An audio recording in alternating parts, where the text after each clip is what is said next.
I can honestly say that the hardest part about having studied abroad is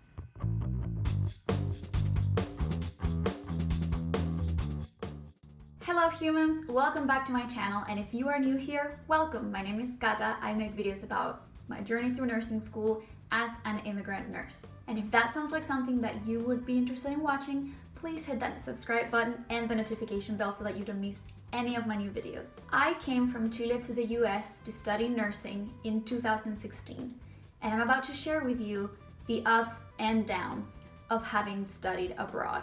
So by the end of this video, you will have a pretty good idea of whether studying abroad is or not for you. I'm so happy to have you here. Let's jump right in. Like I said earlier, I came to the US in 2016 to start nursing school.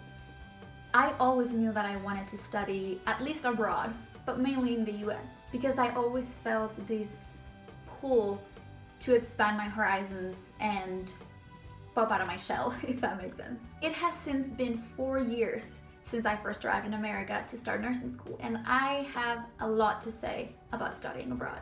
I would definitely say that my favorite thing about having studied abroad is how much more diverse my group of friends is now. I am married to someone from Romania. How random is that? He never imagined he would marry a Chilean. I never imagined I would marry a Romanian. And now our kids are going to have a Chilean mother who's half German and a Romanian father, and they're going to be American. I have also made friends from over 10 countries since coming to America. It truly does expand your horizons to study abroad.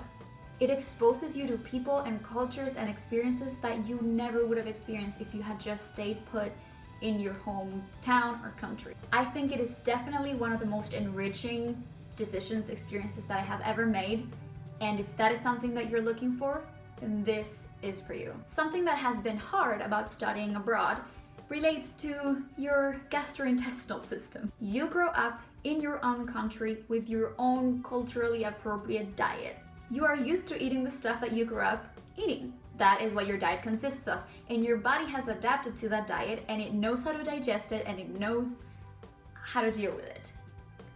When you go to another country and begin to do life there, your body is going to be upset about it. Let's just put it that way. It took a long time to adapt to the food. For the first month or two, I lost so much weight. Some people gain a lot of weight as well. You just gotta give it time for your GI system to adapt to the new diet, and that can be uncomfortable. You might also encounter a lot of allergens that you've never encountered before, and so you're going to get new allergies that you never had. I, for one, never had any allergies or intolerances or any problem whatsoever until I came to America, and now I'm suddenly lactose intolerant. My husband didn't used to have any problems, and now he can't really eat eggs. Neither of us used to have seasonal allergies, and now somehow both of us do. So that is definitely something to take into account.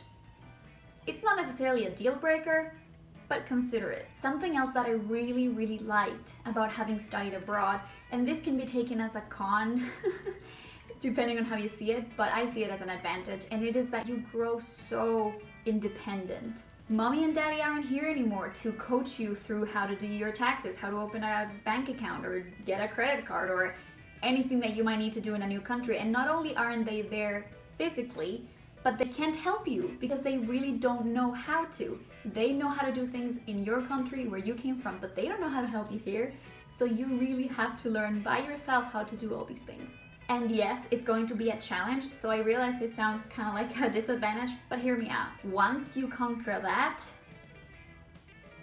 everything else falls into place. I had to figure out on my own the entire process to apply to the university and get my visa and blah, blah, blah, all these different tests that I had to do to get here, and now no amount of paperwork intimidates me. Like, bring it on. A downside to studying abroad that you definitely need to consider is that you are going to spend a lot of money if you plan to go home regularly.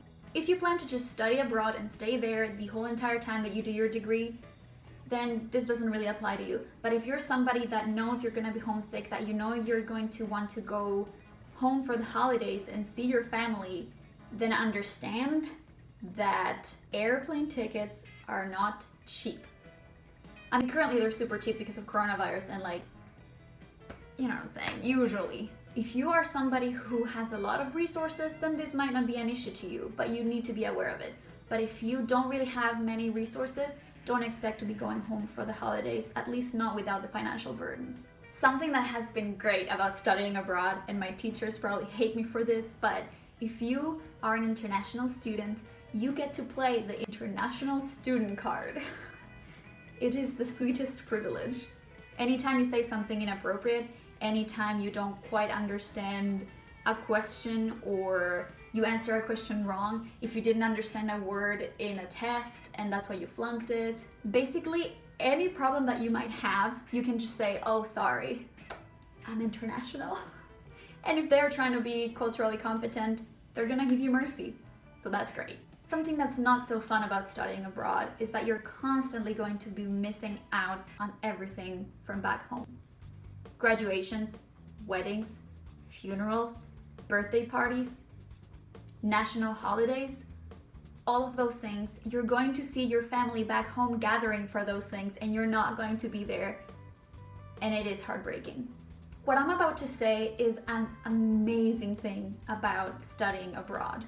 Now, I'm not saying that I had some sort of shady past that I was trying to run away from. I didn't. But with that said, an amazing thing about studying abroad is that you get a clean slate. You get to absolutely start over, have a fresh start. Nobody knows who you are, nobody knows anything about you, nobody knows anything about anybody that knows you, and you get to be who you want to be. Disclaimer, I'm not telling you to fake it. I'm not telling you to be someone that you're not, because keeping up with that act is going to be really annoying. And it's just not, it's not what I'm about. But if there's something in your life that that was tearing you down, that was too much of a burden, that is weighing on you so heavily, studying abroad can help you start fresh and be the person you wished you were. And now I want to mention what I mentioned at the beginning of this video. The absolute hardest part about having studied abroad is that your heart is always split. Right down the middle, always.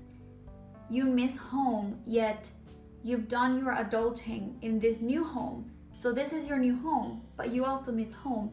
And when you're home, you really miss your home. And when you're home, you really miss your home. It's a lose-lose situation. There's no winning when it comes to this. And if that alone is too big of an obstacle, then I definitely don't recommend studying abroad.